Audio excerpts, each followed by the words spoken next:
Have you ever had a moment when everything aligns and you know you're stepping into a bigger purpose? That's the heart of one of the most incredible stories ever told. The story of Esther. Let's travel back in time to the ancient Persian Empire, a vast kingdom ruled by the powerful King Ahasuerus. Our story begins in the capital city of Susa. King Ahasuerus, also known as Xerxes, was known for his lavish displays of wealth and power. He once threw a festival that lasted for an incredible 180 days, showcasing the glory of his kingdom to all his officials and princes. At the end of this massive celebration, he held another 7-day feast for everyone in Susa. It was during this final feast that things took an unexpected turn. The king commanded his wife, Queen Vashti, to appear before his guests wearing her royal crown, so everyone could admire her beauty. But Queen Vashti refused. We don't know exactly why she said no, but her defiance in front of all the king's officials was a major public scandal. The king was furious. His advisors were equally alarmed. They worried that if word got out that the queen had disobeyed the king, women all over the empire would start disrespecting their own husbands. They convinced the king that Vashti could no longer be queen. So, a royal decree was issued, Vashti was banished, and the search for a new queen began. This is the moment a young Jewish woman named Hadassah steps into the story. She was an orphan, raised by her older cousin, Mordecai, who loved her like his own daughter. Hadassah was not only incredibly beautiful, but also possessed a quiet strength and wisdom beyond her years. After her parents passed away, Mordecai, who worked as an official at the king's gate, took her in and cared for her. When the king's decree went out to gather all the beautiful young women of the kingdom for a chance to become the new queen, Hadassah was among those chosen. Before she left for the palace, Mordecai gave her a crucial piece of advice. He told her not to reveal her Jewish heritage to anyone. He also gave her a new name, a Persian name, Esther. Esther was taken to the palace and placed under the care of Haggai, the official in charge of the king's harem. From the very beginning, Esther stood out. Her grace, humility, and kindness won the favor of everyone she met, including Haggai. He gave her the best living quarters, special food, and 7 maids to attend to her. All the while, she kept her identity a secret, just as Mordecai had instructed. Every day, Mordecai would walk by the courtyard of the harem to hear how Esther was doing and what was happening to her. After a full year of beauty treatments, as was the custom, it was finally Esther's turn to go before the king. Unlike the other women who requested lavish jewels and gowns, Esther simply took what Haggai suggested. When King Ahasuerus saw her, he was captivated. He loved Esther more than all the other women. He saw in her not just outer beauty, but an inner light of grace and dignity. He placed the royal crown on her head and declared her the new queen of Persia. The king then held a great banquet in her honor, a celebration for Queen Esther. Even as queen, Esther remained humble and obedient to Mordecai. She never forgot where she came from or the wise cousin who raised her. Soon after she became queen, an event occurred that showed Mordecai's loyalty. While sitting at the king's gate, he overheard 2 of the king's guards, Bigthana and Teresh, plotting to assassinate King Ahasuerus. Mordecai immediately told Queen Esther, who then informed the king, giving full credit to Mordecai. The plot was investigated, the 2 guards were found guilty and executed, and Mordecai's good deed was recorded in the official chronicles of the kingdom. But, for the moment, he received no reward. Life in the palace continued, but a dark shadow was about to fall over the empire. The king promoted a man named Haman the Agagite, making him his prime minister. Haman was an arrogant and power-hungry man. The king commanded that everyone bow down to Haman whenever he passed by, and everyone did, except for one person, Mordecai. Mordecai refused to bow. As a Jew, he believed in bowing only to God. When Haman's attendants asked him why he disobeyed the king's command, he told them he was a Jew. Day after day, Mordecai stood firm. When Haman found out, he was filled with rage. But his anger wasn't just directed at Mordecai. He thought it was beneath him to punish just one man. Instead, his hatred grew to encompass all of Mordecai's people. Haman decided he would annihilate every Jew throughout the entire Persian Empire. Haman went to King Ahasuerus with his wicked plan. He twisted the truth, telling the king, "There is a certain group of people scattered among your provinces whose laws are different from all other people, and they do not keep the king's laws. It is not in the king's best interest to tolerate them." He then offered the king a massive bribe, 10,000 talents of silver, to issue a decree for their destruction. The king, perhaps too trusting or too distracted, agreed.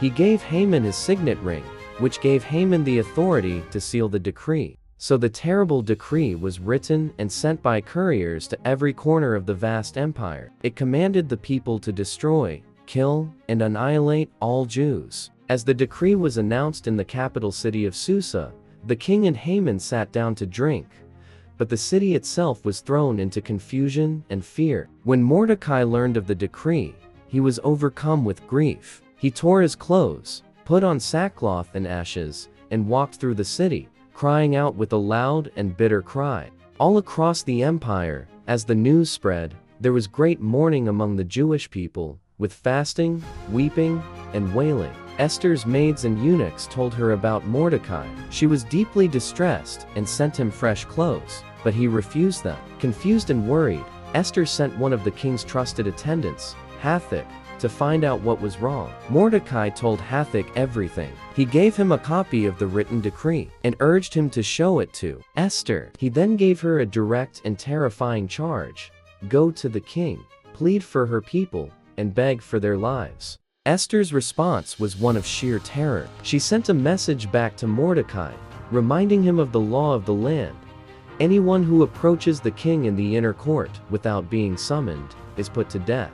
There was only one exception: if the king extends his golden scepter, that person's life is spared. And she added, "I have not been called to see the king for 30 days. Mordecai's reply to Esther is one of the most powerful moments in the entire story. He sent back this message: "Do not think that because you are in the king's house, you alone of all the Jews will escape. For if you remain silent at this time, relief and deliverance for the Jews will arise from another place. But you and your father's family will perish. And who knows but that you have come to your royal position for such a time as this?" Those words hit Esther like a thunderbolt. She realized her position, her privilege.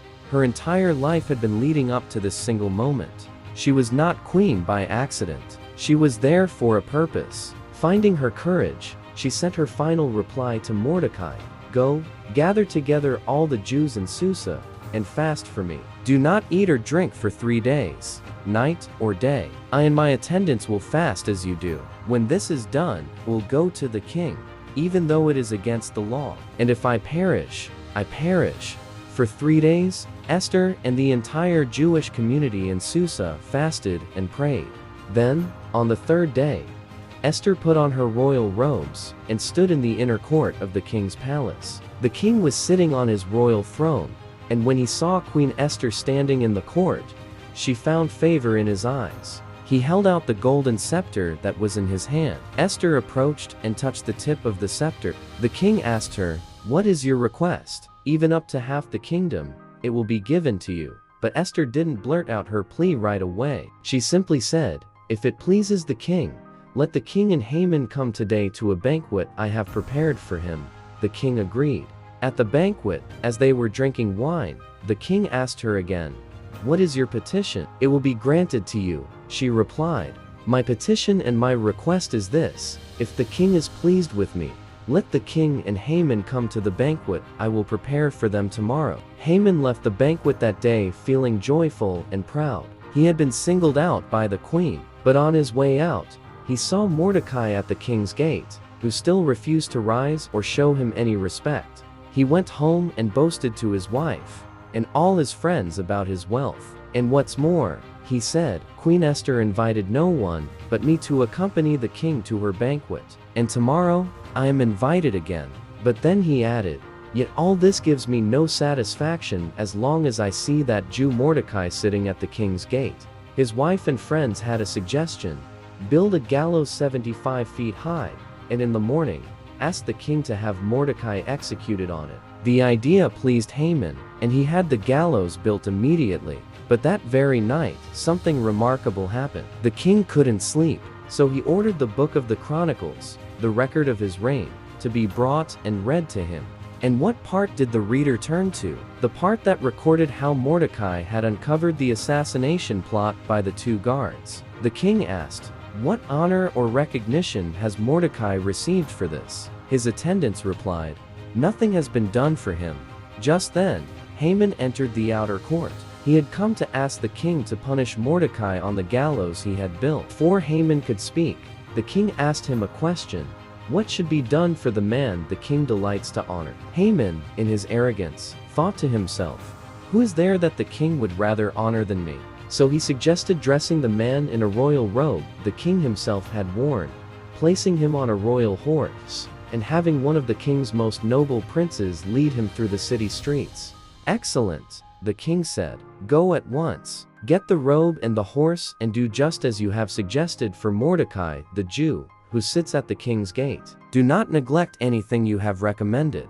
Haman was stunned. He had to take the robe and the horse and lead his mortal enemy, Mordecai, through the city, shouting his praises. Afterward, Haman rushed home, his head covered in shame and humiliation. Later that day, Haman went to Esther's second banquet. As the wine flowed, the king asked for the third time, "Queen Esther, what is your petition?" This time, Esther was ready. She fell at his feet and pleaded, "If I have found favor with you, your majesty, and if it pleases you, grant me my life, this is my petition, and spare my people, this is my request, for I and my people have been sold to be destroyed, killed and annihilated." The king was shocked. Who is he? Where is the man who has dared to do such a thing? Esther looked directly at Haman and said, "The adversary and enemy is this vile Haman."